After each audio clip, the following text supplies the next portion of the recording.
Kuwait की एक अल-निसफ company है जिसमें बहुत सारी वैकेंसीज आई है, जिसमें आपको HVAC technician, electrician, plumber, carpenter, helper और भी बहुत सारी वैकेंसीज है जो कि स्क्रीन पे आपको दिख रही होगी।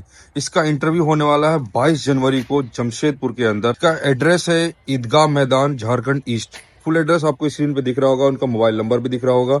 तो face to face client interview है गाइज, जो कि स्क्रीन पे बहुत सारी वैकेंसीज आई है इसको, और कुवैत के लिए है। याद रखना, कुवैत के लिए है, 22 तारीख को है। तो अगर जो भी इंटरेस्टेड है या जो भी इस फील्ड से रिलेटेड इनके पास एक्सपीरियंस है या नॉलेज है, वो वहां पर जा सकते हैं इंटरव्यू देने के लिए। तो लेट नहीं करें गाइस, 22 दिसंबर को वहां पर जरूर विजिट करें। जाने से पहले उनके व्हाट्सएप कॉल कर सकते हैं या अपनी सीवी, रिज्यूम जो भी है आपके पास डॉक्यूमेंट, आप उनको सेंड कर सकते हैं।